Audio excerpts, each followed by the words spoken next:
Sound is important in films because it delivers the intent, the emotion of the filmmaker. Even before there was sound in picture, we had a piano player off to the side that would tell you the emotion of the film. In a movie, you could take the picture away and you're left with sound. And that sound could still deliver the story. You would be able to judge the emotion just from the music or the sounds that you're hearing. Radio dramas did it all the time. But if you take sound out of the picture, a picture can tell 1,000 words, but we don't know the intent of the emotion of the filmmaker. Emotionally, you need to articulate different things as a filmmaker. And you want a sound system that is able to deliver the softest sound with precision and the loudest sound with visceral force.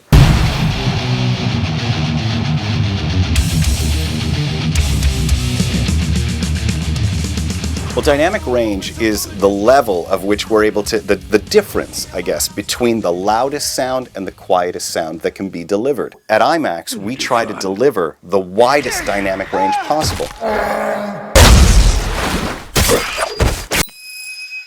For the quietest levels to work in a film, the room itself has to be quiet. Because if a filmmaker is trying to get an insect to walk across a dry leaf, if the room noise is louder than that dry leaf, you won't even hear it. So we get our theaters quiet by controlling the air conditioning sound, the HVAC system, and we have the acoustic treatment in the room so that sounds are absorbed and the room itself is quiet. Maximizing dynamic range and getting to the top end is all about headroom. It's having more power than you need. So we have amplifiers that are thousands and thousands of watts, not because we're delivering thousands and thousands of watts in the room, but we need that headroom in order to deliver clean power to the speakers. To give you a car analogy, if you wanted a car to drive 60 miles an hour, you wouldn't build an engine that could only go 60 miles an hour because then you'd be flooring it the whole time. You have an engine that goes 120 or 240 or whatever it is, so that you have that extra headroom. And that's sort of the same way an IMAX amp works.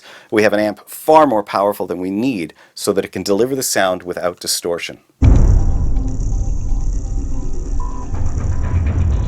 The IMAX loudspeakers are designed ground up, completely different than any other loudspeaker in the world.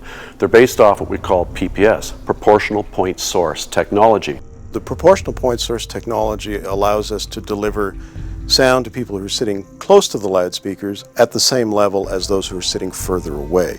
They give us a better distribution of sound in the theater, so you don't have to sit in that front center seat. You can sit in a much broader area and hear the sound the way it was intended. The particular physical characteristic that allows us to do that is the design of the horns. On the lower portion of the horn, the flare rate is faster than it is on the upper portion, so that it actually bends the energy distributed on the seats down, covering the seats nearer the loudspeaker more effectively. And then the expansion of the wavefront as it goes into the room covers the rear seats. A full-range speaker, like the ones that are used in IMAX theaters, deliver a broader spectrum of sound. We get lower lows and higher highs. Even something as simple as the type of wood is examined. They're built by hand. They're braced internally to control resonances and to ensure the stiffness of the enclosure. It's a very careful and detailed approach to designing these boxes. We also, in addition to those full-range speakers, we have subwoofers in our theaters that handle all the really, really low stuff. So the rumble in your chair when the rocket's being launched, that's the work of the subwoofer. And we go down to about 23 hertz quite comfortably, while a THX system would stop at 40. That full octave is what makes it real. In IMAX, there's a lot of emphasis on the surround channels. We try to immerse the audience in ways that other formats don't. IMAX is all about having a great sound image, so you're in a bubble of sound. We capitalize off this phantom imaging, and that phantom image is being able to place sounds anywhere between speakers, and that allows us to localize things, and that sort of takes advantage of the way as humans we hear. If I snap my fingers, I can tell that the sound is coming from here because it hits this ear at one speed and then has to travel around my head and get to the other ear. And my brain calculates and is able to say, well, there's this time difference between this ear and that ear, the sound must be there. And when we're able to do that in a theater, now all of a sudden those sounds are real. One of the main goals of IMAX is to deliver a consistent experience in every theater. And from an audio front, the way we do that is with an auto-calibration system that has microphones in the theater that actually measures every single speaker in that theater every single day. And if there's an anomaly that has shown up today that wasn't there yesterday, that can get adjusted and it gets reported back to the network operations center, where they're able to monitor all of the changes and variables in that theater.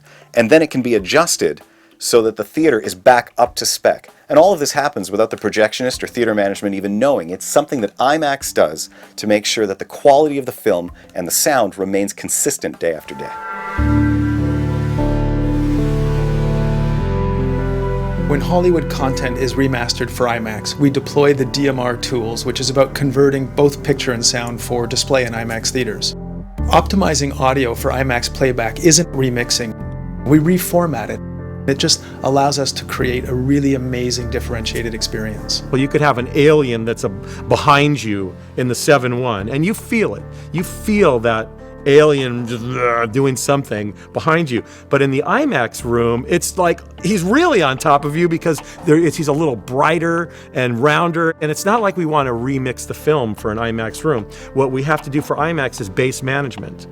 You can't just send it to a transfer house and roll out the EQs that dump into the sub. You have to actually physically work those low frequencies to keep the integrity of your mix and to let it live. And it's cool because you can open it up a little bit and get that midnight screening, IMAX theater 3D for guys that are like fans that are waiting and they're there. I'm going to see it in IMAX, and you want to give them that extra juice. You want that extra beef down low. If you can get a little more, we err on the side of just a little bit more. I love cinema. I love IMAX. I love that I get to work and make a big noise. So, I want that bottom end. I want the clarity of that.